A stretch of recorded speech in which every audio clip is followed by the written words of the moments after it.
गृहस्थ हैं। साधारण गृहस्थ से मतलब जो भागवत की परिभाषा में असाधारण कौन है?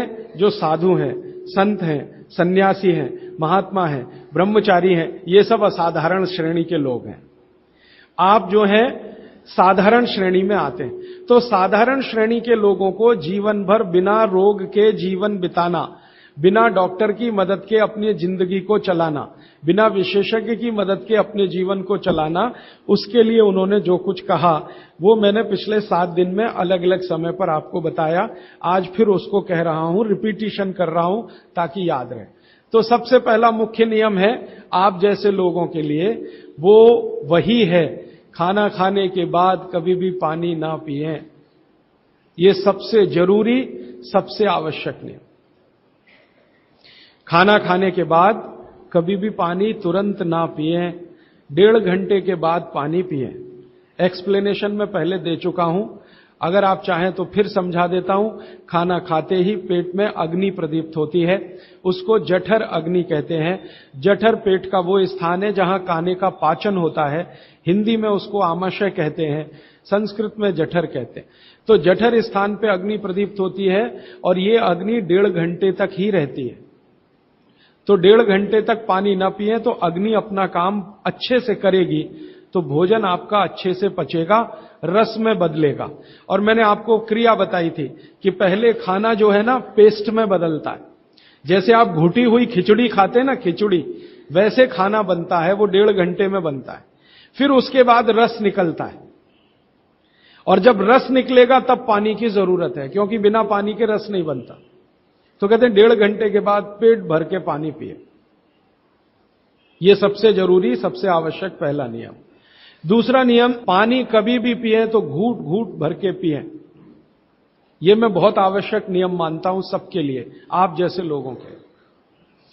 आप में से थोड़ा अगर किसी को भी धीरज हो, धैर्य अपने जीवन में, तो आप ये चालू कर दीजिए, पानी घूट घूट घूट, जितना कम से कम 1 घूट में पानी पी सके उतना, और मुंह में घुमा घुमा के, ऐसे ऐसे कर करके। आप 6 महीने बाद देखना, 6 महीने बाद आपके शरीर की पूरी बायोकेमिस्ट्री बदल जाएगी। सबसे पहली चीज जो आप महसूस करेंगे, आप कहेंगे मैं पहले से ज्यादा फ्रेश हूं, आप कहेंगे मैं पहले से ज्यादा हल्का हो गया, माने वजन कम हो गया, आप कहेंगे पहले से अच्छी नींद आ रही है, आप कहेंगे पहले से अच्छा खाना हजम हो रहा है, आप कहेंगे पहले से ज्यादा मेरे दर्द कम हो गए, जो घुटनों का, कमर का, कंधे का, जगह जगह। आप कहेंगे चक्कर आना बंद हो गए, आप कहेंगे सुबह सुबह उठकर सिर का दर्द कम हो गया। ऐसी 85 बातें आप खुद कहेंगे 6 महीने के बाद। आप करिए इसको। मैंने तो कई लोगों को बताया साल साल भर से कर रहे हैं, 1.5 साल से कर रहे हैं। मैंने आपको एक उदाहरण दिया था, हमारा एक सहयोगी है, कल बेंगलोर में 140 किलो का था, 1 साल से घूट घूट पानी पी रहा है, अभी 70 किलो का है। कोई आसन नहीं करता, कोई प्राणायाम नहीं करता, जिम में नहीं जाता, कोई एक्सरसाइज नहीं करता, क्योंकि उसको फुर्सत भी नहीं है, आईटी कंपनी में काम करता है। लेकिन इतना जरूर करता, पानी जब भी पिएगा घूट घूट पिएगा, खाने के 1.5 घंटे बाद ही पिएगा। यह अद्भुत है। इस नियम को मैंने हजारों लोगों पे करके देखा है, एकदम एक्सीलेंट रिजल्ट है, कई बार तो चमत्कारिक रिजल्ट है। और कारण उसका क्या है? कारण उसका एक ही है कि घूट घूट पानी पीने से ज्यादा लार पेट में जाती है। पेट को हमेशा लार की जरूरत है, क्योंकि यहां एसिड बन रहा है। एसिड खाने के समय में जो निकले तो खाना पचे, खाने के आगे पीछे जो एसिड निकलता है वो डाइल्यूट होना ही चाहिए, नहीं तो वो पूरे रक्त में जाकर उसकी एसिडिटी बढ़ा देता है। और वही एसिडिटी है जो आपको हार्ट अटैक लाती है, कार्डियक अरेस्ट की तरफ ले जाती है, ब्रेन हेमरेज करा देती है, पैरालाइज्ड हो जाते हैं आप। गंभीर से गंभीर रोग इसी एक नियम के ना होने से होते हैं। आप पानी गटागट गटागट जो पी रहे हैं, यही एक छोटी सी गलती जिंदगी में आपको सबसे भारी पड़ेगी। ठीक है? तो पहला नियम मैंने आपके लिए कि पानी खाने के 1.5 घंटे बाद पीना, हमेशा पानी घूट घूट भर के घुमा घुमा के पीना है।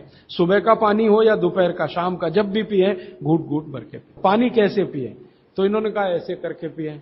ये अच्छा नहीं है, आपके लिए अच्छा नहीं। आपको पानी हमेशा पीना है तो शरीर के नजदीक रख के ही पानी पिए। हमारे भारत में मैं आपको एक बात ऐसी कहता हूं जो थोड़ी सी हटकर है, लेकिन आपको समझाने में मदद करे। भारत में हजारों साल की जो सभ्यता है, गिलास नहीं है। ये गिलास जो है ना, विदेशी है। गिलास भारत का नहीं है। ये गिलास जो है ना, यूरोप से आया, और यूरोप में पुर्तगाल से आया। ये पुर्तगाली जब हमारे देश में घुस गए, तब से गिलास में हम फंस गए। गिलास अपना नहीं है, लोटा है। लोटा, लोटा और गिलास का अंतर आप, लोटा है, और लोटा कभी भी एक रेखीय नहीं होता। वो ऐसे ऐसे ऐसे ऐसे होता है। तो भागवत जी कहते हैं कि जो बर्तन एक रेखीय हैं, उनका त्याज्य करें, वो है नहीं, अच्छे काम के नहीं है। तो गिलास का पानी पीना अच्छा नहीं माना जाता, तो लोटे का पानी पीना अच्छा माना जाता है। अब आप बोलेंगे जी क्या फर्क है? फर्क सीधा सा है। पानी के बारे में मैं बता चुका हूं। पानी को जहां धारण किया जाए वैसे गुण उसमें आते हैं। पानी अपने गुण कुछ नहीं है, जहां दे दो वही गुण हो जाते हैं। दही में मिला दो तो छाछ में बन गया, वो दही का गुण ले लेगा, पानी खत्म हो गया। दूध में मिलाया तो दूध का गुण। तो लोटे में पानी जो रखा तो पात्र का गुण आएगा, लोटे का। अब लोटे का गुण क्या? लोटा गोल है ना, गोल है ना। और आप थोड़ा गणित अगर समझते हैं और विज्ञान समझते हैं, तो हर गोल चीज का सरफेस टेंशन कम रहता है। हर गोल चीज का सरफेस टेंशन कम रहता है, क्योंकि सरफेस एरिया कम होता है। हर गोल चीज का चूंकि सरफेस एरिया कम है, इसलिए सरफेस टेंशन कम है। इसको हिंदी में पृष्ठ तनाव कहते हैं। हर गोल चीज का सरफेस एरिया कम है तो सरफेस टेंशन कम है, और सरफेस टेंशन कम है तो जो पानी उसमें है उसका भी सरफेस टेंशन कम है। तो कम सरफेस टेंशन का पानी ही आपके लिए सबसे ज्यादा उपयोगी है। अगर सरफेस टेंशन बढ़ा हुआ पानी आप पिएंगे तो बहुत तकलीफ करने वाला है। सरफेस टेंशन बढ़ी हुई कोई भी चीज आप खाएंगे तो तकलीफ करने वाली है, क्योंकि उसमें शरीर को तकलीफ देने वाला एक्स्ट्रा प्रेशर आता है। तो गिलास का पानी और लोटे के पानी में जमीन आसमान का अंतर है। इसी तरह से कुएं का पानी, कुआं गोल है ना, सबसे अच्छा। ये सारे साधु संत कुएं का ही पानी पीते हैं, आप जानते हैं। ना मिले तो बिहार कर जाते हैं, जहां कुआं मिलेगा वहां पिएंगे। देखा है ना आपने साधु संत, वो कुएं का पानी उनके लिए सर्वश्रेष्ठ है, क्योंकि कुआं गोल है, कुएं की सरकमफरेंस कम है और सरफेस एरिया कम है, इसलिए सरफेस टेंशन कम है। और सरफेस टेंशन कम होने से क्या होता है? पानी का एक गुण बहुत लंबे समय तक जीवित रहे। पानी का सबसे बड़ा गुण है सफाई करना। अब आपके लिए वो गुण कैसे काम में आ रहा है वो जरा देखिए। आपकी बड़ी आंत है और छोटी आंत है, आप जानते हैं कि उसमें मेम्ब्रेन है, कचरा उसी में जाके फंसता है, तो इसको निकाल निकाल के बाहर लाना पड़ता है। ये तभी संभव है जब सरफेस टेंशन कम वाला पानी आप पी रहे हैं। तो अगर सरफेस टेंशन बढ़ा हुआ पानी है तो ये कचरा बाहर नहीं निकालेगा। मैं इसको एक दूसरे तरह से समझाता हूं, कॉम्प्लिकेशन है लेकिन सरल समझा रहा हूं। आप एक एक्सपेरिमेंट करिए, आज घर जाइए और दूध लेके चेहरे पे लगाइए थोड़ी देर, और 5 मिनट बाद रुई से पोंछिए, तो रुई काली हो गई है ना। कैसे? अंदर का कचरा और गंदगी बाहर आया। कैसे बाहर आया? वो दूध ने बाहर लाया। अब दूध कैसे बाहर लाता है? दूध का सरफेस टेंशन सभी वस्तुओं में सबसे कम है। तो जैसे ही दूध आपने अप्लाई किया, दूध ने इस त्वचा के सरफेस टेंशन को कम कर दिया, क्योंकि जो वस्तु का जो गुण है दूसरे पर लगाओ तो वैसा ही आएगा। तो यहां दूध ने सरफेस टेंशन कम किया तो त्वचा थोड़ी सी खुल गई, और त्वचा खुली तो अंदर का कचरा बाहर निकल गया। यही क्रिया पानी करता है पेट में। यही सेम, आपने पेट में पानी डाला, बड़ी आंत और छोटी आंत का सरफेस टेंशन इसने कम कर दिया, तो बड़ी आंत और छोटी आंत थोड़ी खुल गई, और खुली तो सारा कचरा उसमें से बाहर आ गया। और हाई सरफेस टेंशन का पानी पिए, ज्यादा सरफेस टेंशन का, तो आंतें सिकुड़ेंगी, क्योंकि तनाव बढ़ेगा। तनाव बढ़ते समय चीज सिकुड़ती है, तनाव कम होते समय चीज खुलती है। तनाव बढ़ेगा तो सारा कचरा आंतों में अंदर बंद हो जाएगा। अब यही आपको मूलव्याध, बवासीर, भगंदर सब करेगा। इसलिए सरफेस टेंशन कम वाला ही पानी पीना। लोटे का पानी सबसे अच्छा माना जाता है। गोल कोई भी वस्तु आपके घर में है, उसमें रखा हुआ पानी पीना सबसे अच्छा माना जाता है। तो गोल कुएं का पानी है तो बहुत अच्छा है। गोल तालाब का पानी हो, तालाब भी गोल होते हैं ना, तो गोल तालाब का पानी बहुत अच्छा, गोल कुएं का पानी बहुत अच्छा। तालाब से छोटी एक पोखर होती है, पोखर, अगर पोखर गोल है तो उसका पानी बहुत अच्छा। नदी के पानी की तुलना में हमेशा कुएं का पानी अच्छा, क्योंकि नदी में गोल कुछ भी नहीं है, वो लंबी है, तो वहां का पानी हमेशा हाई सरफेस टेंशन वाला है। और नदी से ज्यादा खराब समुद्र का, और सबसे अच्छा पानी लोटे का। लोटे जैसी कोई भी गोल चीज है तो अच्छा। अब आप इसको प्रकृति में भी महसूस करेंगे, बारिश का पानी गोल होके ही नीचे आता है, माने बूंदें सब गोल हैं, क्योंकि उनका सरफेस टेंशन हमेशा कम है। तो ये विश्लेषण लंबा चला जाएगा, लेकिन मैंने यहां जो आपको याद दिला दिया वो ये कि पानी पी रहे हैं तो गिलास में ना, ज्यादा अच्छा है लोटे में पिएं। तो लोटे वापस लाएं घर में, लोटे ही निकल गए, अब गिलास घुस गए, और लोटे निकले ना तो लाखों कारीगरों की जिंदगी खत्म हो गई जो लोटे बनाते थे। खत्म हो गए कि नहीं? कसेरे खत्म हो गए। गांव गांव में कसेरा शब्द समझते हैं? वो ठोक पीट के लोटा बनाने वाले आदमी को कसेरा कहते हैं। वो पीतल के लोटे बनाते थे, कांसे के लोटे बनाते थे, सब मर गए बेचारे हमारे गिलास के चक्कर में। तो भागवत जी को अगर मानना है तो लोटा लाएं, गिलास थोड़े कम करें, पानी लोटे का बहुत अच्छा। आगे बढ़ें। पानी कभी भी खड़े होकर ना पिए, ये मैंने पहले बता दिया है, फिर रिपीट कर रहा हूं, हमेशा बैठ के पिए। फिर उसके आगे का एक सूत्र है कि ठंडा पानी कभी ना पिए। और इस ठंडे पानी का ये यहां पर भी एक विश्लेषण में नया दे दूं आपको कि हर ठंडे पानी का सरफेस टेंशन बढ़ा हुआ होता है। हर ठंडे पानी का सरफेस टेंशन बढ़ा हुआ होता है, और हर गुनगुने पानी का सरफेस टेंशन कम होता है, और कम सरफेस टेंशन का ही पानी आपको पीना है। इसलिए ठंडा पानी ना पिएं। एक विश्लेषण में पहले दे चुका हूं कि पानी जैसे ही आप ठंडा पिएंगे, उसका गुण है कि वो हर चीज को ठंडा करे। तो पेट को ठंडा करने की वो कोशिश करेगा। पेट ठंडा हुआ तो सारे ऑर्गन्स ठंडे हो सकते हैं और आप मर सकते हैं। तो पानी को पेट गर्म करेगा, फिर आप ये जान लीजिए। और पेट पानी को गर्म करेगा तो अतिरिक्त ऊर्जा लगेगी उसको, और वो ब्लड में से ही आएगी, तो सारा ब्लड पेट की तरफ दौड़ेगा। और बार बार आप ठंडा पानी पी रहे हैं दिन में 8-10 बार, तो हर बार ब्लड को पेट में भागना ही पड़ेगा।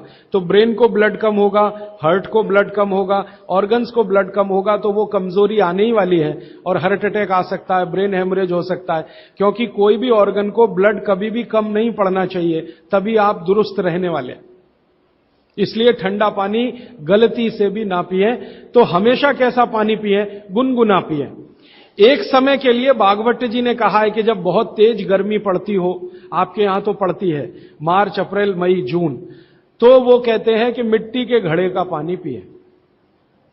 मिट्टी के घड़े के पानी को गुनगुना करने की जरूरत उतनी नहीं है, क्योंकि मिट्टी से ज्यादा शुद्ध पानी को करने वाली दूसरी कोई वस्तु दुनिया में नहीं। तो ये अब थोड़ा आगे चलें वो ये कि खाना जब भी खाएं, आपके लिए नियम है, स्टैंडिंग पोजीशन, माने खड़े होके कभी ना खाएं, हमेशा बैठ के खाएं। बैठने की स्थिति ये सबसे अच्छी है। कुर्सी पे भी अगर मजबूरी में बैठ रहे हैं तो इसी स्थिति में बैठ के खाना खाएं, नहीं तो जमीन पे तो बहुत ही अच्छा है। फिर उसके बाद एक नियम जो आपको जरूर पालन करना चाहिए, बहुत आवश्यक है आपके लिए, कि दो विरोधी वस्तुएं साथ में कभी ना खाएं। आप जैन हैं तो आपको तो सब अच्छे से समझता, भक्ष और अभक्ष का ज्ञान सभी साधु महाराज देते हैं, साध्वी जी देते हैं। दूसरे लोगों के लिए कह दूं, दूध और दही साथ में नहीं खा सकते, विपरीत हैं। हालांकि दूध से ही दही बनता है, लेकिन दूध और दही की प्रकृति एकदम अलग है। दूध कुछ और काम करता है, दही बिल्कुल अलग काम। तो दूध दही साथ में ना खाएं। दूध और दही की बनाई हुई कोई भी वस्तु साथ में ना खाएं। खीर खा रहे हैं तो दूध की है, तो कढ़ी नहीं खा सकते। कढ़ी खा रहे हैं तो दही की है, तो खीर नहीं खा सकते। कुछ भी ऐसी वस्तु जिसमें दूध और दही उपयोग है, वो साथ में नहीं। एक इसी तरह से शहद और घी आपके लिए बिल्कुल वर्जित है। आप बिल्कुल साथ में ना खाएं। शहद अलग खाएं, घी अलग खाएं। शहद ना खाएं तो भी चलेगा, गुड़ खाएं। अच्छा, ये बड़ी विचित्र स्थिति है, गुड़ और घी साथ में जरूर खाएं, शहद घी साथ में ना खाएं। गुड़ को बेहतर तरीके से अगर खाना चाहते, गुड़ तो वैसे ही सबसे बेहतरीन चीज है दुनिया की, लेकिन और बेहतर बनाना चाहते हैं तो उसमें जरूर घी मिला के खाएं। तो गुड़ घी चलता है, शहद घी नहीं कभी भी। इसी तरह का एक नियम है कि जैक फ्रूट माने फणस, कटहल दूध के साथ सबसे खतरनाक है। और मैंने कहा खट्टे फल जितने भी हैं, संतरा है, मौसम्मी है, वगैरह वगैरह, ये दूध के साथ बिल्कुल नहीं चल सकते। एक ही फल है, बागवटे जी कह रहे हैं, जो खट्टा भी है और दूध के साथ जरूर खाएं, वो आंवला है। आंवला ये जरूर दूध के साथ खाएं। इसके आगे का एक नियम है, वो द्विदल वाला एक नियम तो बता ही दिया, द्विदल और दही ना खाएं। और मजबूरी है कोई खाने की तो दही को गर्म करें, माने बघारें, तासीर उसकी गर्म करें, फिर आप खाएं, नहीं तो ना ही खाएं तो अच्छा है। द्विदल खा रहे हैं तो 1-1.5 घंटे बाद दही खाएं। छाछ अगर खा रहे हैं द्विदल के साथ तो 1-8 घंटे के बाद पी लें। और अगर पीनी ही है तुरंत, प्यास नहीं रुक रही है, तो छाछ को बघारें, माने उसमें अजवाइन हो, थोड़ा जीरा हो, हींग हो, उसका छोंक लगाएं तो उसकी तासीर बदलती है, तो आप ले सकते हैं।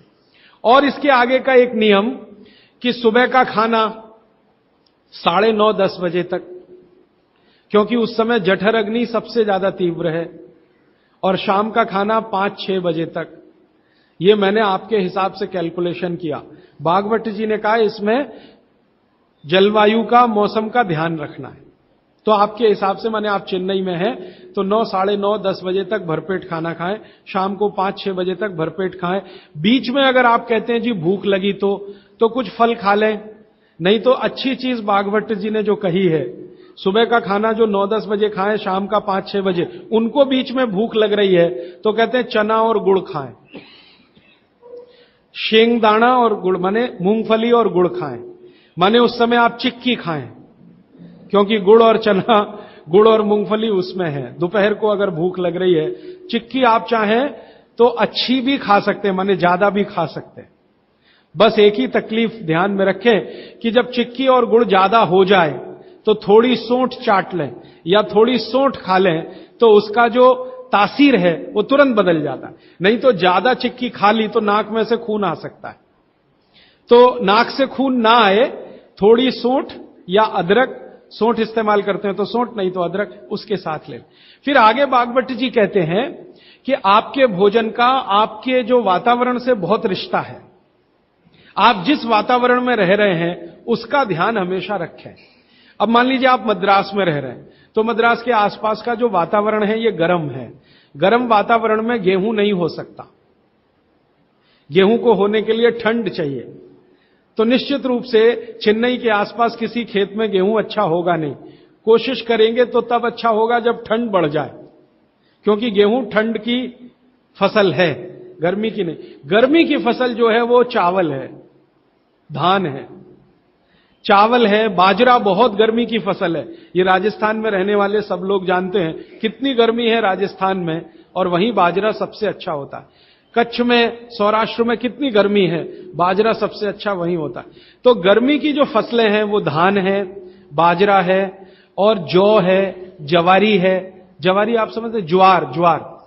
तो ये सब आपके लिए अच्छे हैं। यहां चेन्नई में आप रहते हैं ना, ज्वार की रोटी खाएं, बाजरे की रोटी खाएं, गेहूं की कम, ना खाएं तो भी चलेगा। जो यहां हो रहा है वो ज्यादा खाएं। अब आप बोलेंगे गर्मी में भी बाजरे की रोटी खाएं, ना खाएं, क्योंकि बाजरा वैसे तो गर्म है, लेकिन गर्मी में भी खाना है। मान लो आपको स्वाद है, छूट नहीं रहा है, जगह छूट गई है, स्वाद नहीं छूटता। मन हमारा अभी भी राजस्थान में है या कच्छ में है या सौराष्ट्र में, कुछ मजबूरी है कि हम यहां रह रहे हैं। अगर ये मजबूरी खत्म हो जाए तो आप सब भागेंगे यहां से।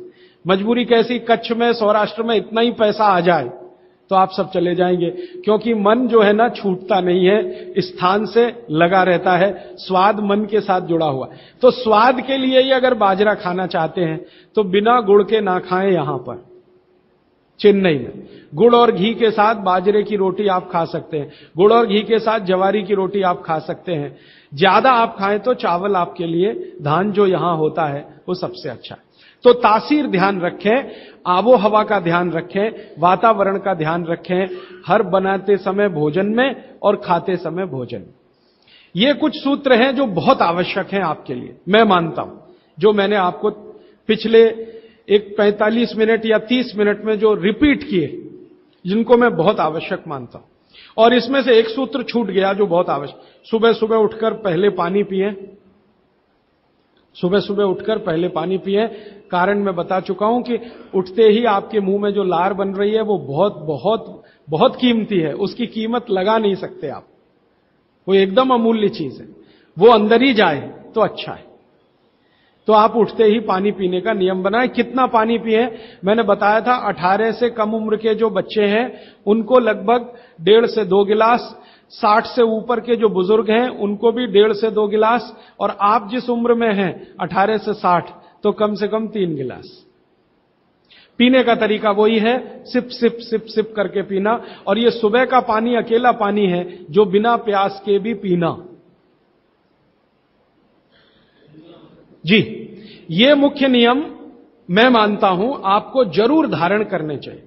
और मेरी एक दूसरी गुजारिश है, आप जितने भी लोग बैठे हैं इन सब नियमों को पालन करें। आज से कुछ ने तो शायद शुरू भी किया है 2-3 दिन से, जरूर पालन करें। हो सकता है कि 6 महीने के बाद, 8 महीने के बाद मेरी आपकी फिर मुलाकात हो, तब आप मुझे इसकी रिपोर्टिंग करें। रिपोर्टिंग करें क्यों? मैं आप सबको भागवत का चेला बनाना चाहता हूं। मैं ये चाहता हूं, मैं विनम्रतापूर्वक कह रहा हूं, मैं ये चाहता हूं कि जो ज्ञान मैंने 6 साल में लिया, ये साल भर में आपके पास पूरा पहुंच जाए। क्यों? आप तो इसको अपने जीवन में पालन करके स्वस्थ रह ही सकते हैं, अपने परिवार को भी रख सकते हैं और पड़ोसियों को भी रख सकते हैं। और भागवत ने कहा है कि जो अपने दुखों को दूर कर ले और दूसरों के दुखों को दूर करने का काम करे, वो ही मोक्ष का भागी है, माने भागीदार हो सकता है। तो मैं चाहता हूं आप सब मेरे साथ मोक्ष में चलें, वहां भी हम यही करेंगे तो आप अच्छे हो जाएंगे, देश भी अच्छा हो जाएगा। ये कहकर मैं अब प्रश्नों की तरफ चल रहा हूं। प्रश्न मेरे पास भरपूर आ चुके हैं। मैं कोशिश ये करूंगा कि जो प्रश्न एक बार उत्तर आ गया उसको दोबारा नहीं दूंगा। हो सकता है किसी व्यक्ति ने वो प्रश्न रिपीट किया। ज्यादातर प्रश्न जो हैं वो रोगों से संबंधित हैं, इस रोग में क्या करें, उस रोग में क्या करें। तो सबसे पहला प्रश्न जो मैं सबसे आसान मानता हूं, आंखों के नीचे काले धब्बे आ गए हैं तो क्या करें। मैं इसका उत्तर पहले दे चुका हूं, फिर दे रहा हूं। आपको सबसे अच्छा आसान उपाय मैं बता रहा हूं, वो ये, जिनको भी डार्क सर्किल है सवेरे उठें, सबसे पहला जो आपका थूक है, मुंह का लार है, इसको आंखों के नीचे लगा के मालिश करें, हल्की हल्की मालिश करें। आपके सारे डार्क सर्कल खत्म हो जाएंगे। और ये जो सुबह का मुंह का लार है, इससे आप अपने त्वचा रोग भी ठीक कर सकते हैं। खाज है, खुजली है, दाद है, सोराइसिस है, इचियोसिस है, एक्जिमा है, हर जगह इसको अप्लाई करें और हल्की हल्की मालिश करें। कोई कहेगा कि बहुत ज्यादा शरीर में है तो इतना तो थूक बनता ही नहीं है और पूरे शरीर पे लगाना पड़े तो ऐसी स्थिति में आप मुझे व्यक्तिगत रूप से शाम को 4 बजे मिलें। मैं आपको एक ऐसी दवा बता दूंगा या लिखा दूंगा जो थूक भी बढ़ा देगी और आपकी शरीर की खाज, खुजली, दाग, धब्बे सब मिटा देगी। वो व्यक्तिगत है। नींद बराबर नहीं आती, नींद बराबर नहीं आती है तो इसका माने एक ही आप जान लीजिए कि आपके शरीर में अगर वात बढ़ा हुआ है, वायु बढ़ी हुई है, तो अच्छी नींद कभी नहीं आएगी। तो इसके लिए बहुत सरल उपाय मैंने बताया था। रात को गाय का घी हल्का गर्म करके दोनों नाक में डाल के सोएं। गाय का घी हल्का गर्म करके, जब वो तरल हो जाए उतना ही गर्म करें और एक एक बूंद दोनों नाक में डालें और हल्के से खींचें, ज्यादा तेज नहीं, बस इतना करेंगे अंदर चला जाएगा। बहुत खींचने की जरूरत नहीं, क्योंकि आगे चला जाएगा, जहां नहीं जाना चाहिए वहां भी चला जा सकता है। तो हल्का खींचकर छोड़ दें और सो जाएं, भूल जाएं। फिर नींद बहुत अच्छी आएगी, खर्राटे बिल्कुल बंद हो जाएंगे, स्नोरिंग बिल्कुल खत्म हो जाएगी, नींद के समय जो खराब खराब सपने आ रहे हैं वो सपने कभी आएंगे नहीं, अच्छे ही सपने आएंगे जब भी आएंगे। रात में नींद कभी खुलेगी नहीं, 6 घंटे के पहले आप उठेंगे नहीं कम से कम। रात की नींद खुलने का एक वो तकलीफ आ गया ना, पेशाब आती है नींद खुल जाती है। घी डाल के सोएंगे तो रात को नींद कभी नहीं खुलेगी, 6, साढ़े 6, 7 घंटे के बाद ही खुल। और बच्चों को तो जरूर करें, इससे और एक फायदा होगा, स्मरण शक्ति बढ़ेगी। ठीक है, तो अब एक ही कागज पर ये 3 प्रश्न थे, तीनों उत्तर दे दिए। अब आगे जिस कागज में ये प्रश्न आएंगे उत्तर नहीं दूंगा। अभी है हाई ब्लड प्रेशर, रक्त का ऊंचा दबाव, अस्थमा, पेट की कब्जी, और इसमें भी फिर आ गया है त्वचा का कालापन, वो मैं उत्तर दे चुका हूं। अब मैं आ जाता हूं, ब्लड प्रेशर हाई है। वैसे तो ब्लड प्रेशर हाई और लो होना ये काल्पनिक चीज है, कभी बाद में चर्चा करूंगा, लेकिन अगर आपके मन में बैठ गई है तो इतना ही जान लीजिए कि आपको जब लग रहा है और डॉक्टर कोई कह रहा है कि आपका बीपी हाई है, तो समझ लीजिए इसको बागवती जी दूसरे सूत्र में कहते हैं कि रक्त की अम्लता बढ़ी हुई है, एसिडिटी बढ़ी हुई है। अब रक्त में अम्लता है तो अम्लता को खत्म करने के लिए क्षारीय चीज खाएं, क्षार चीज खाएं, क्षार। अब क्षार वाली चीजें क्या है? सबसे अच्छी क्षार की चीज है मेथी, सब्जी के रूप में भी और दाने के रूप में मेथी। दूसरी क्षार वाली चीज है, आप में से जैन है तो वो नहीं खाएंगे, लेकिन जो जैन नहीं है उनको बता देता हूं, गाजर। तीसरी क्षार वाली चीज है कोई भी ऐसा फल जिसमें रस नहीं है, कोई भी ऐसा फल जिसमें रस नहीं है। सेब ये क्षारीय है, केला ये क्षारीय है, अमरूद ये क्षारीय है। कोई भी ऐसे फल याद रहेगा आपको जिसमें रस नहीं है, ये सब क्षारीय है। सब्जियों में पालक क्षारीय है, बैंगन क्षारीय है। आलू के बारे में कहते हैं ना अम्लीय ना क्षारीय, वो बीच का है। तो जो सब्जियां आपको क्षारीय हैं और जो मसाले माने औषधियां क्षारीय, इनका उपयोग करें तो अम्लता अपने आप कम होगी, तो ब्लड प्रेशर कम होगा, तो ट्राइग्लिसराइड कम होगा, मोटापा भी कम होगा, सब कुछ कम होगा आपका। तो हमेशा याद रखें। तो मेथी दाने का उपयोग मैंने बता दिया है, पानी में डाल के रात को छोड़ दें, सुबह उठकर दाना चबा के खाएं, पीछे से पानी पिए। गाजर का उपयोग बता दिया, कद्दूकस में घिसें, गाजर ले लें और वो कद्दूकस की गाजर को खा लें। और क्षारीय चीज मेथी की सब्जी रोज खाएं, पालक की सब्जी रोज खाएं। हरे पत्ते की कोई भी सब्जी क्षारीय होती है, हरे पत्ते की कोई भी सब्जी क्षारीय होगी, और फल जिसमें रस नहीं है वो सब क्षारीय होंगे। बस याद इतना ही रखें। तो आप अगर उपयोग करेंगे तो हाई ब्लड प्रेशर तो जाएगा ही, उसके साथ ब्लड कोलेस्ट्रॉल कम रहेगा, ट्राइग्लिसराइड कम रहेगा, मोटापा कम होगा, पेट आपका कम होगा, और उसके अंत में हार्ट अटैक आएगा नहीं। ब्लॉकेज भी है तो निकल जाए। और एक क्षारीय चीज मैं भूल गया बताना, लौकी, दूधी। सब्जियों में सबसे ज्यादा क्षारीय कोई चीज है तो दूधी, माने लौकी ज्यादा खाएं, दूधी ज्यादा खाएं, और उसका रस भी पिए, कच्ची दूधी का तो और अच्छा है। जितने भी हाई बीपी के मरीज हैं उनके। अस्थमा, अस्थमा भी जो एक बीमारी है ना, वो वायु के प्रकोप की बीमारी है। तो अस्थमा ज्यादा है तो इसके लिए जो मैं बहुत बार बोल चुका हूं, फिर बोल रहा हूं, दालचीनी ये क्षारीय है, दालचीनी का उपयोग करें शहद के साथ। शहद क्षारीय है तो दालचीनी, शहद। शहद नहीं ले सकते तो गुड़। ये जो नारियल होता है ना, नारियल, मैंने आपको थोड़ी देर पहले एक बात कही है और मुझे याद आ गई, तो मैंने आपसे कहा जो भी फल में रस नहीं है वो क्षारीय है, और जो भी फल में रस है वो अम्लीय है। लेकिन ये नारियल अद्भुत फल है जो क्षारीय है रस होते हुए भी, तो ये क्षारीय है। अब ये क्यों है, ये बाद का विषय। तो आप अगर अस्थमा से शिकार हैं, दमा के शिकार हैं, तो नियमित रूप से नारियल खाइए, हरा नारियल खाइए, कच्चा नारियल जिसको कहा जाता है, चबा चबा के खाइए। कितना खाएं जी? एक दिन में 50 ग्राम तक खा सकते हैं चबा चबा। तो दालचीनी और गुड़ लिया और नारियल चबा के खाया, 3 महीने के बाद आपका अस्थमा जड़ से खत्म होगा, वो 40 साल पुराना हो तो भी। इसके बाद हाँ, बाकी तो आंखों की है। मुंह में छाले बहुत रहते हैं। ये मुंह में छाले बहुत रहते हैं, इसका माने पेट आपका साफ नहीं है, बड़ी आंत आपकी कचरे से भरी हुई है। तो मुंह में छाले रहते हैं तो सुबह सुबह का जो मैंने नियम बताया ना, पानी उठते ही पिए, घूट घूट पिए, तो छाले अपने आप खत्म। जैसे ही बड़ी आंत साफ हो जाएगी, छाले कभी नहीं आएंगे। और अगर आपको ये करने के बाद भी छाले में आराम नहीं मिल रहा है, तो आपको एक सरल आसान दवा बता देता हूं, जो होम्योपैथी की दुकान में मिलती है, जो बड़ी आंत को सबसे जल्दी से साफ कर देती है। उस दवा का नाम है बोरेक्स। सुहागा, सुहागा आप सब जानते हैं ना, सुहागा आंत को साफ करने वाली सबसे तीव्र दवा है, तीव्र। इसी का डाइल्यूशन करके होम्योपैथी में बनाया बोरेक्स।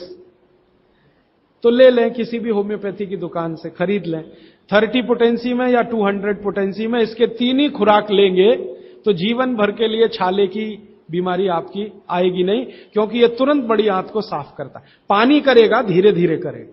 बोरेक्स तो एक ही दिन में काम करता है, लेकिन भागवत जी कहते हैं ये एक ही दिन का चक्कर छोड़ना चाहिए, तुरंत हर चीज का रिजल्ट मिल जाए। वो कहते हैं जीवन में कोई भी चीज फास्ट है ही नहीं, हर चीज स्लो है। तो कोशिश करिए पानी से ठीक करें, और अगर आप बहुत परेशान हैं तभी बोरेक्स का इस्तेमाल करें। और यह दवा हमेशा पानी में डाल के लें, 1 बूंद डाल दें पानी में, और उस पानी के 3 हिस्से करके उसको पी लें। 1 कप पानी हो, आधा कप पानी हो, 1/4 कप पानी हो। अभी आगे का एक प्रश्न। अच्छा, गाय के मूत्र के बारे में मैंने आपसे कहा था, तो उस पर प्रश्न आए हैं 4-5। गोमूत्र सही गाय का है या उसको कोई बीमारी है? किस तरह की प्रॉब्लम हो सकती है? अगर गोमूत्र सही नहीं है तो उस हाल में क्या करना चाहिए? मैं आपको विनम्रतापूर्वक एक एक्सपेरिमेंट जो हमने किया वो बता देता हूं। गाय को हमने 6 साल जहर खिलाया। एक गाय पर यह एक्सपेरिमेंट हमने किया, 6 साल जहर खिलाया, सबसे खराब जहर खिलाया। उसका नाम है संखिया, अंग्रेजी में कहते हैं आर्सेनिक। तो हमने गाय को दिया, चारे में मिलाकर दिया, बहुत मामूली मात्रा में, क्योंकि हम जानते हैं ज्यादा देंगे तो गाय मर जाएगी। हमें यह देखना था कि ये थोड़ा थोड़ा जहर देते हैं तो उस पर असर क्या आता है। तो 6 साल जिस गाय पर हमने ये प्रयोग किया, वो गाय अभी भी जीवित है, अभी भी जीवित है और स्वस्थ है, तंदुरुस्त है। हमने हर बार उसको संख्या दिया और हर दिन उसके मूत्र में टेस्ट किया, आया कि नहीं आया। क्योंकि ऐसे कहते हैं ना, खाओ तो सब कुछ आने ही वाला है मूत्र में और ब्लड में। तो 6 साल लगातार उसको संख्या खिलाने के बाद भी उसके मूत्र में 1.0000 में चले जाएं, उतना भी संख्या कभी नहीं आया। अद्भुत है ये। अब मुझे पुरानी बात इसमें जोड़नी है। बहुत लोग कहते हैं ना, गाय के गले में शंकर भगवान का निवास है। वो शायद शंकर जी ने पी लिया। शंकर जी तो मशहूर है ना, खराब से खराब जहर पीने के लिए। तो शायद गले में शंकर जी हैं गाय के, तो वहीं रुका। और सच में हमने ये देखा, इसमें मैं एक्सेजरेशन नहीं कर रहा हूं। आप चाहें तो वो गाय कभी भी आके देख सकते हैं। हमने उसके गले के आसपास महसूस किया 6 साल में एक ब्लू कलर का रिंग बन गया है, ब्लू कलर का। और वहां से ब्लड निकाला, उसको टेस्ट किया तो उसमें पूरा संख्या है, माने आर्सेनिक है। गले के नीचे वो गया ही नहीं, गले में ही रुक गया। शंकर भगवान ने शायद रोक लिया। तो आप बेखटके गाय का मूत्र पी लीजिए।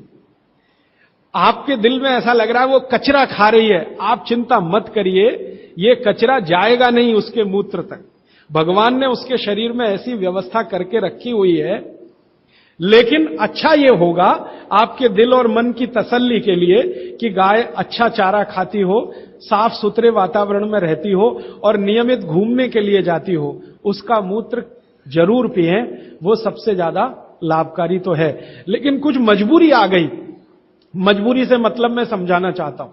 आप एक ऐसी जगह रहते हैं जहां गाय कचरा ही खाती है और आपको ऐसी कोई गाय मिल ही नहीं रही है जो शुद्ध चारा खाती हो और बराबर घूमने जाती हो, और आप किसी बीमारी से तड़प रहे हैं, परेशान हैं, और वो बीमारी में आपको गोमूत्र चाहिए ही, तो बिना संकोच के ले लें। उसका हानि तो नहीं करेगा, कुछ फायदा ही कर जाए।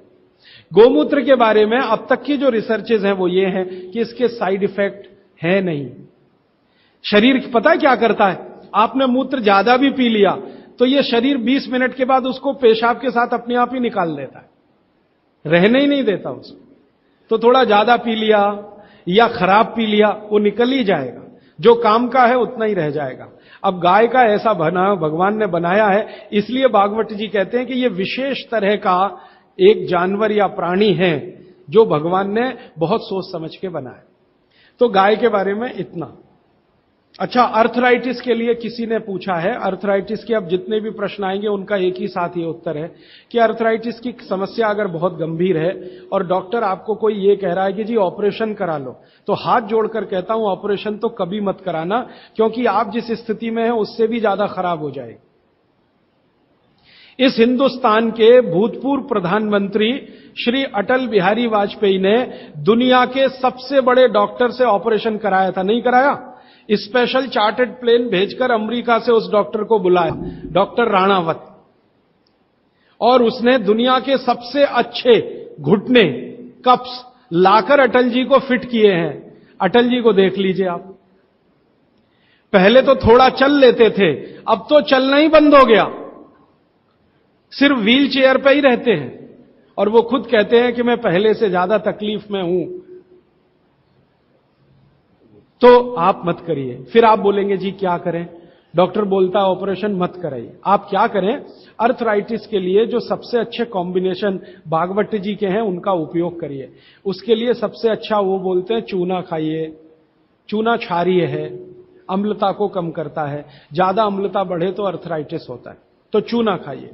खाने का तरीका मैंने बता दिया, दही में, छाछ में, पानी में, जूस में, और एक दिन में अर्थराइटिस के पेशेंट 2 ग्राम खा सकते हैं, स्वस्थ आदमी तो 1 ही ग्राम खाए।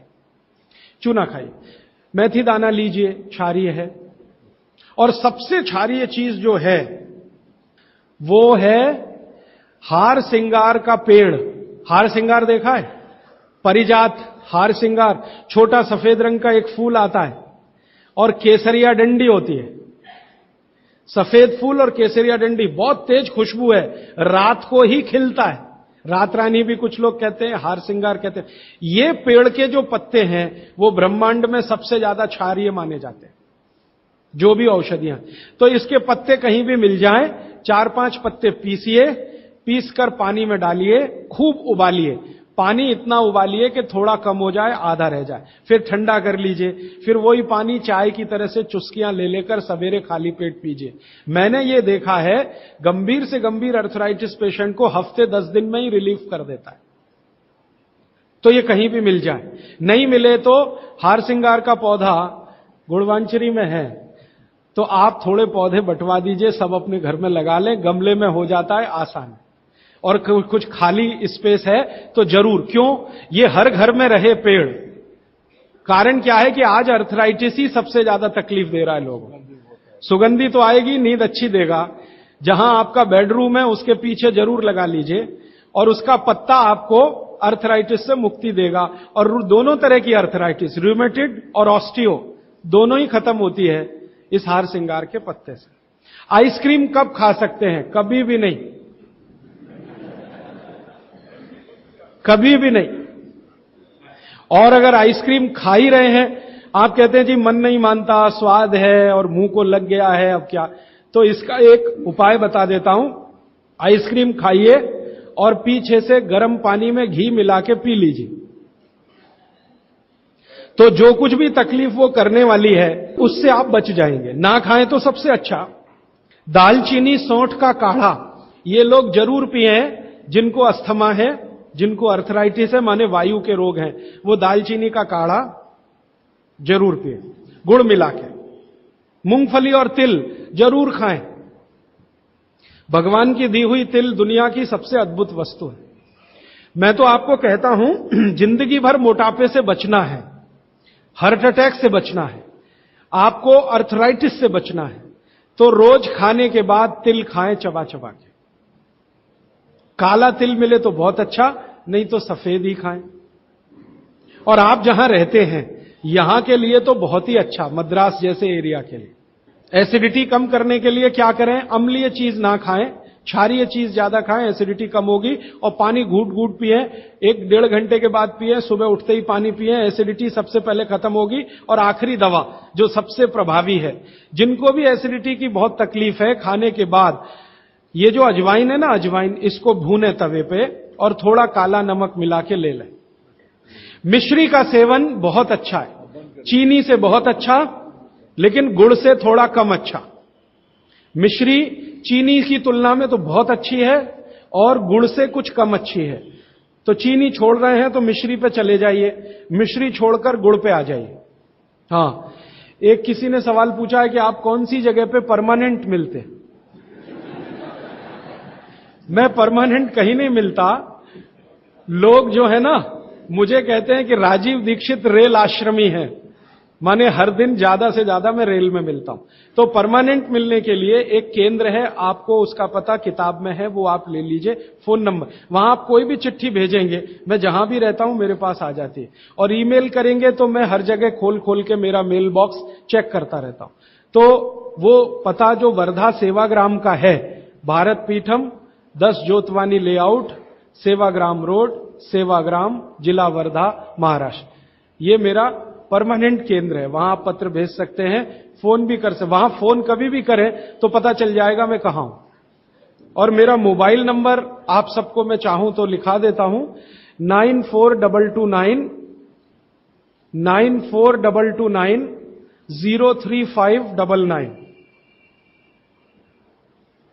9422903599। ये मेरा मोबाइल नंबर है। और ईमेल एड्रेस है rajivdixitaba@redixitaba@rediffmail.com। और निरंजन भाई, प्रदीप भाई, ये कभी भी आप इनको संपर्क करेंगे तो ये कहीं भी खोज के बताएंगे कि मैं कहां हूं। अभी मेरे पास एक प्रश्न है, वो इस समय के विषय से तो नहीं जुड़ा, लेकिन मैं जोड़ के जरूर उत्तर दे देता हूं। आजकल हमारे घरों में पेप्सी कोक से भी ज्यादा नूडल्स खाया जा रहा है। पेप्सी कोक कम हुआ है पिछले 2-3 साल में, अच्छा हुआ, नूडल्स खाया जा रहा है। तो नूडल्स के बारे में आपको एक जानकारी दे दूं कि सबसे खराब वस्तु अगर खाने की कोई हो सकती है, कचरे में कचरा, तो वो यही है नूडल्स। एक तो मैदे की है, ऊपर से सड़ा हुआ है।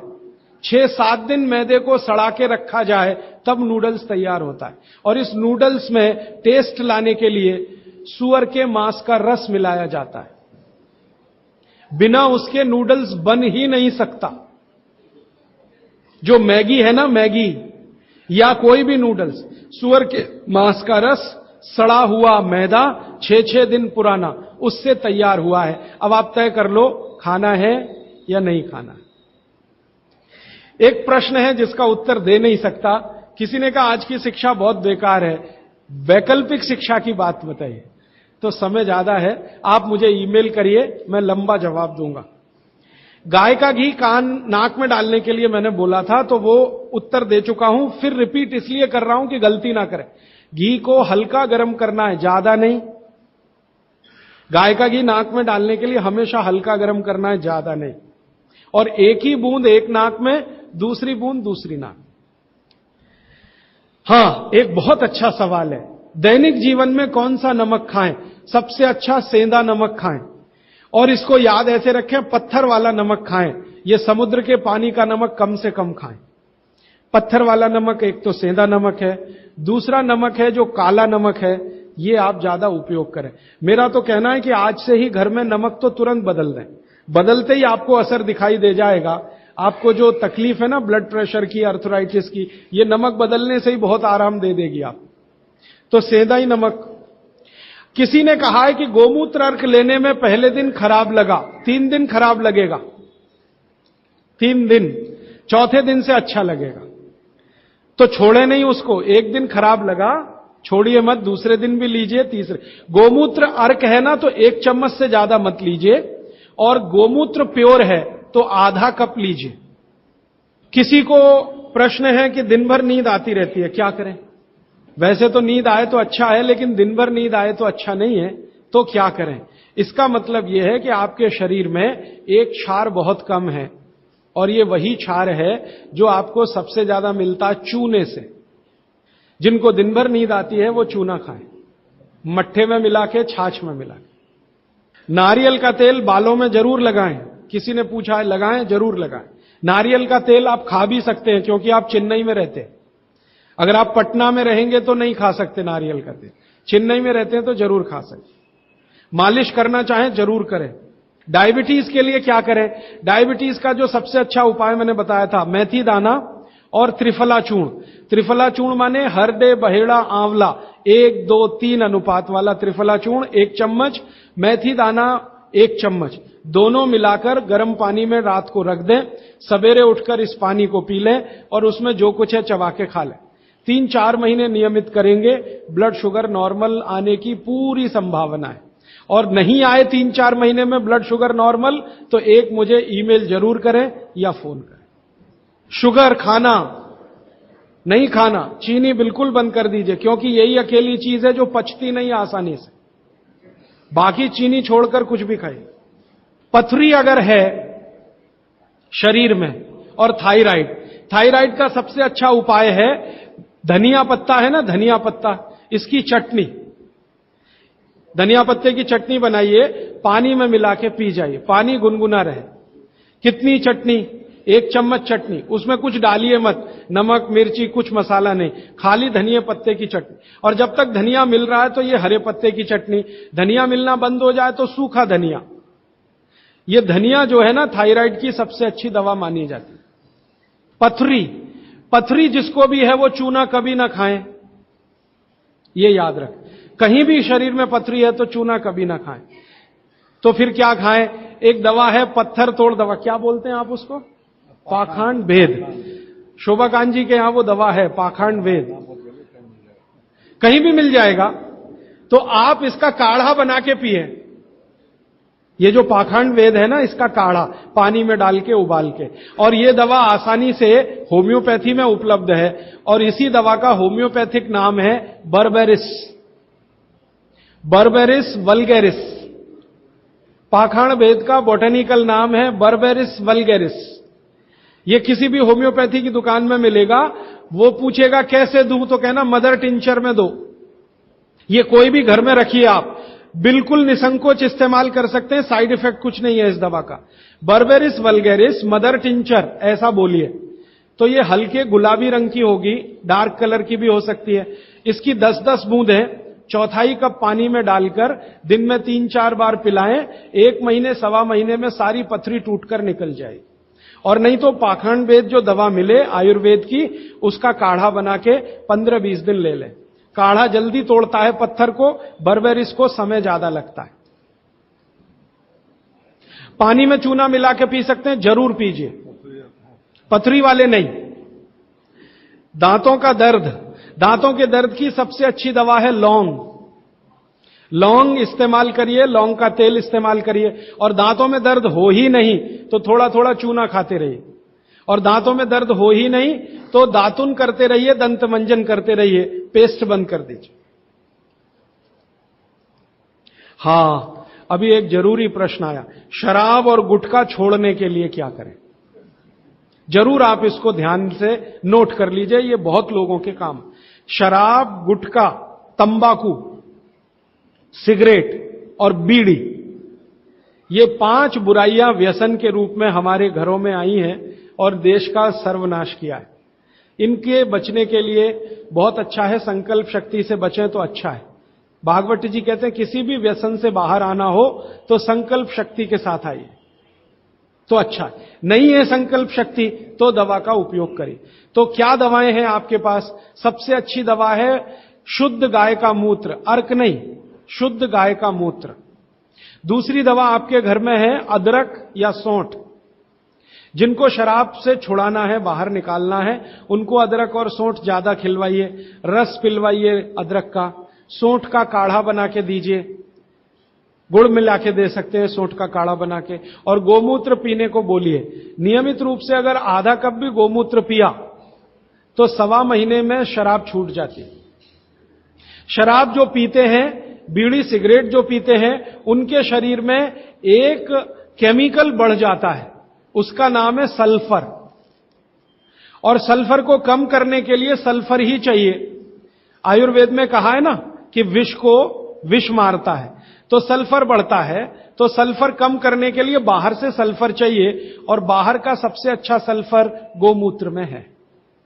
सर्दी जुकाम ज्यादा है, बार बार है, सबसे अच्छी दवा है। आप अगर बच्चों के लिए ले रहे हैं तो कफ दूर करना है उनका, कफ नाशक सबसे अच्छी दवा मैंने पहले दिन बताई थी, शहद है।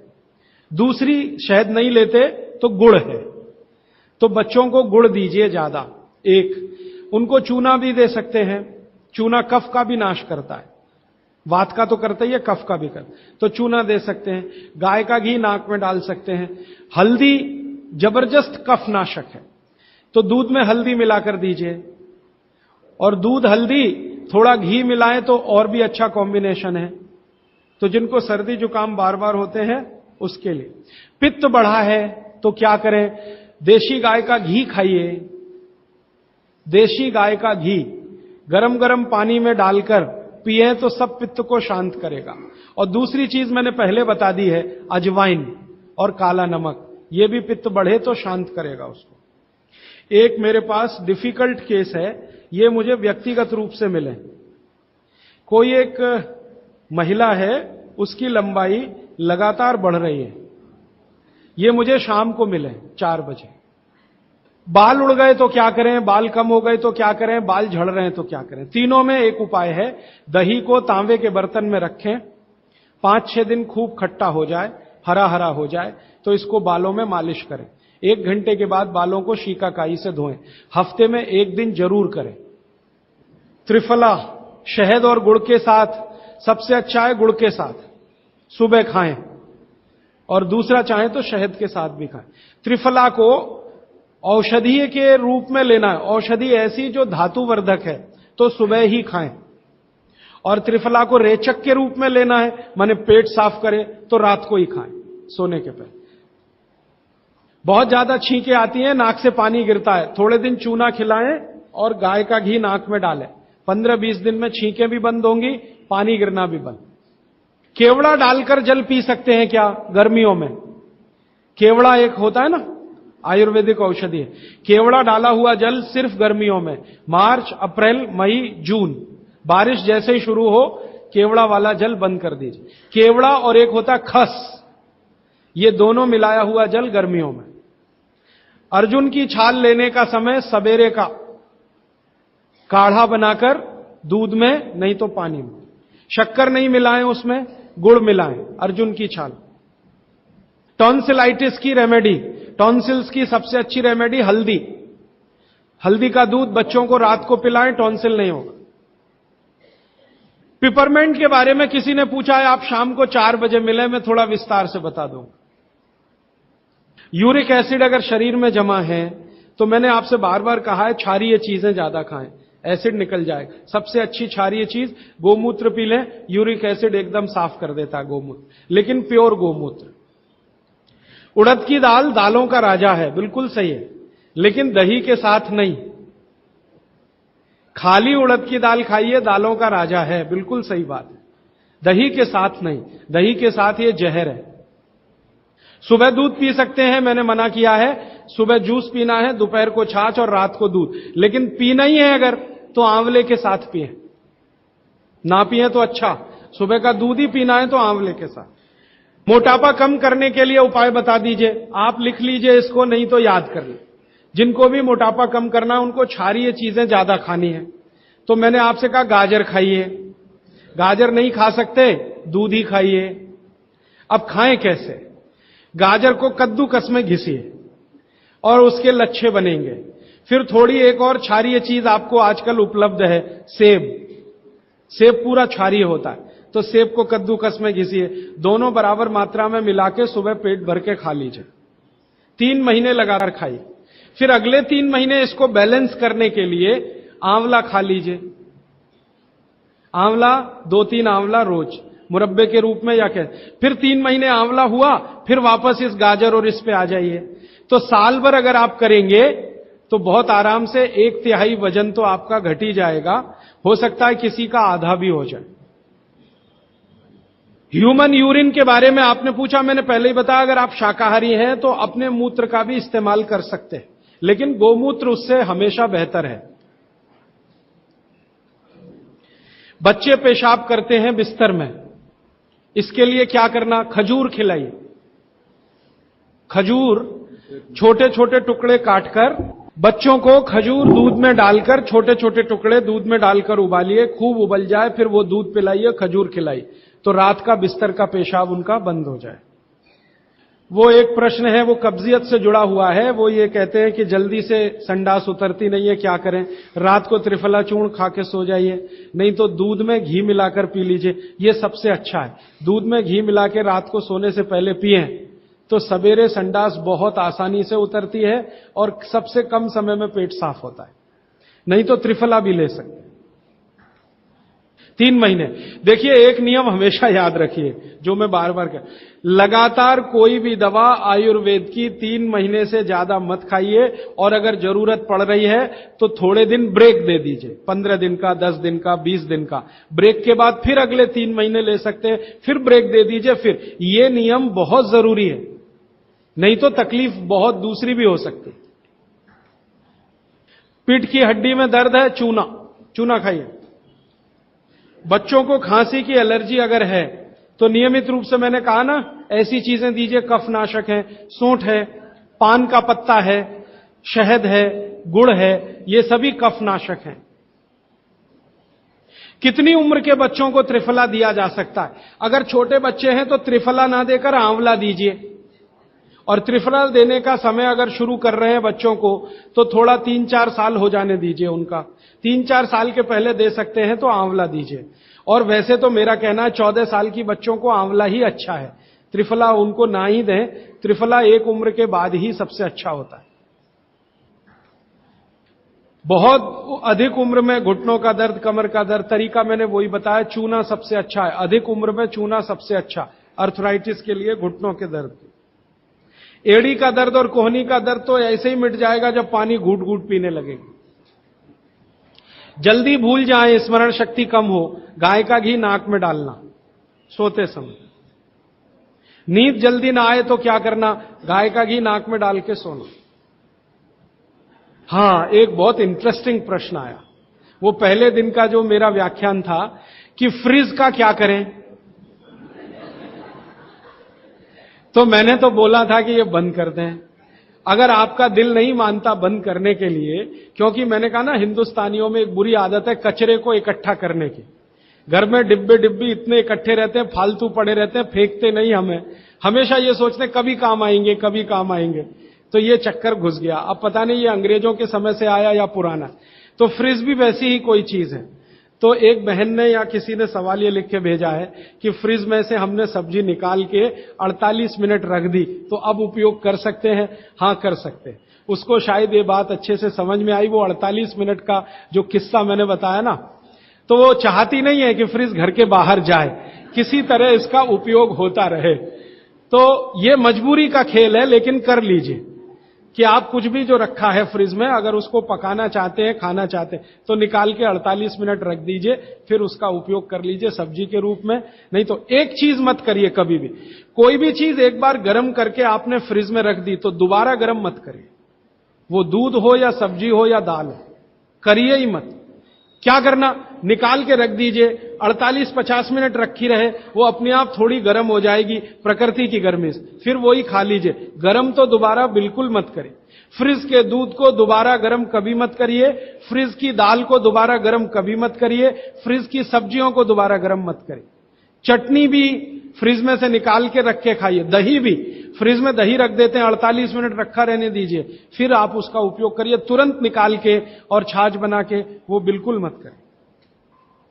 मेवा खाना चाहिए कि नहीं? सूखा मेवा जरूर खाइए, ड्राई फ्रूट्स आप जरूर खाइए, लेकिन जो ड्राई फ्रूट्स आपके लिए अनुकूल हैं, आप जहां रहते हैं वहां के हिसाब से मैं कह रहा हूं। सबसे अच्छा बादाम आपके अनुकूल है, आपके अनुकूल काजू नहीं है। बादाम बहुत अनुकूल है मद्रास में रहने वालों को, काजू अनुकूल है जम्मू कश्मीर में रहने वाले, तो बादाम भरपूर खा सकते हैं। और जो दूसरी चीज अनुकूल है, मुनक्का, किशमिश।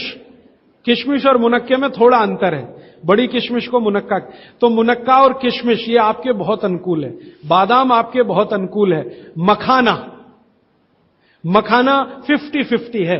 ज्यादा अनुकूल तो बिहार उत्तर प्रदेश वालों को है, और थोड़ा चले तो झारखंड वालों को। आपके लिए 50-50, ना बहुत प्रतिकूल है ना बहुत अनुकूल है, बीच का है। और बाकी जो अखरोट वगैरह हैं ये आपके अनुकूल नहीं।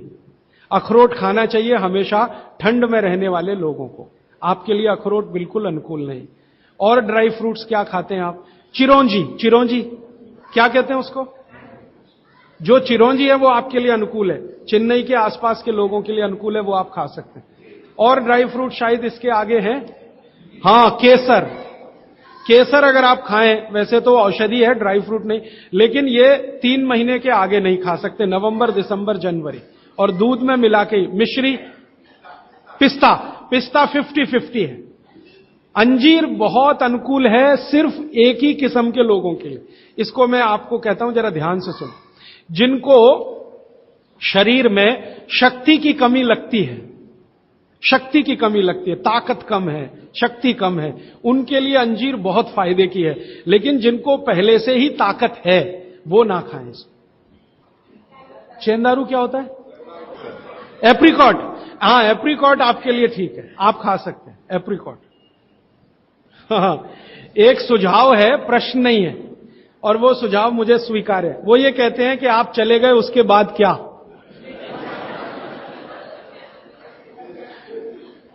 तो उसके बाद ये व्यवस्था या अभियान या ये बातें या ये ज्ञान सतत निरंतर चलता रहे, इसके लिए आपकी मेरी एक छोटी सी कोई एक एडजस्टमेंट हो जाए तो बहुत अच्छा। मैं ये चाहता हूं कि जो कुछ मैंने सीखा वो आप सीख लो। हां, और बाबूजी बोलेंगे वैसे, मेरा ऐसा कहना, जो मैंने सीखा वो आप सीख लो, उतना ही सीख लो जितना मेरे पास है, फिर आप उससे आगे भी सीख सकते हैं, और ये दूसरों को सिखाते जाएं। तो नियमित रूप से कोई ऐसी व्यवस्था अगर आप सब मिलकर करें, मुझे स्वीकार है। सुबह का पानी तांबे के बर्तन का पी सकते हैं जिनको कब्जियत की बहुत तकलीफ है, लेकिन शरीर में तांबा ज्यादा हो तो वो नहीं पिएं। लेकिन सबसे अच्छा जो सम पानी माना जाता है, जिसमें आपको कुछ सोचना ही नहीं पड़ेगा, सादा बर्तन का, माने वो पीतल के उसमें रखा हुआ या कांसे के उसमें रखा हुआ, नहीं तो स्टील में रखा हुआ, गर्मी के दिनों में घड़े का, मिट्टी के घड़े, तांबे का पानी पी सकते हैं। हां, क्योंकि कुचालक है ना लकड़ी, और तांबा बहुत ज्यादा सुचालक है। एक होता है कंडक्टर और एक बैड कंडक्टर। तांबा सबसे बड़ा कंडक्टर है और लकड़ी सबसे बड़ा बैड कंडक्टर है। तो ये अगर आपने तांबा पिया माने, तो अर्थ के साथ जो कांटेक्ट है ना नंगे पांव, तो वो खत्म करेगा आपको। इसलिए पांव में चप्पल रहे, लकड़ी के पट्टे पे खड़े रहें, प्लास्टिक की चप्पल पहन के हो, रबर की चप्पल पहन के हो, तभी तांबे के बर्तन का पानी पीना अच्छा है। केन वाटर, बहुत लोग आजकल केन वाटर पी रहे हैं, ऐसा प्रश्न आया, तो ये क्या अच्छा है? बिल्कुल अच्छा नहीं। तो आप बोले फिर क्या करें? आपके घर जो पानी आ रहा है टैप वाटर, इसको खूब अच्छे से उबाल लें, उबाल कर इसको रख लें, फिर उसी को पिएं। ये केन वाटर से 1000 गुना अच्छा है। केन वाटर पता है क्या है? ये पानी को शुद्ध करने के लिए ब्लीचिंग करते हैं उसकी। उस ब्लीचिंग में क्लोरीन इस्तेमाल होता है, फ्लोरीन इस्तेमाल होता है, और वो फिर शरीर में जाए तो बहुत खराब है। और केन वाटर का टेस्ट सादा पानी से बिल्कुल अलग होता है। तो केन वाटर से 1000 गुना अच्छा है टैप वाटर, लेकिन उबाल कर रखा गया। हां, एक सवाल आ गया है जो अब तक किसी ने नहीं पूछा, शायद आपको पूछने के लिए मन में तो होगा, लेकिन आपने क्यों नहीं पूछा। महिलाओं से संबंधित ये सवाल है, मेंसेस पीरियड का। 2 सवाल आए हैं। एक तो यह है कि व्हाइट डिस्चार्ज बहुत होता है, तो क्या करें? तो इसके लिए आप ऐसा करिए, एक आयुर्वेद की दवा इस्तेमाल करिए, उसका नाम है शतावरी। शतावरी कहीं भी मिलती है आयुर्वेद की दुकान पर। शतावरी चूर्ण के रूप में ले लीजिए। इस शतावरी चूर्ण को दूध में मिला लीजिए और रात को जरूर पीजिए। दूध हल्का गर्म रहे, और शतावरी डाल के दूध उबाल भी सकते हैं, फटता नहीं। शतावरी, जिनको भी व्हाइट डिस्चार्ज की समस्या है, शतावरी। और दूसरी कि जब भी मेंसेस पीरियड आता है बहुत दर्द होता है, तकलीफ होती है, इचिंग बहुत होती है, तरह तरह की खुजलियां होती है शरीर में, गुस्सा बहुत आता है, चिड़चिड़ापन वगैरह वगैरह।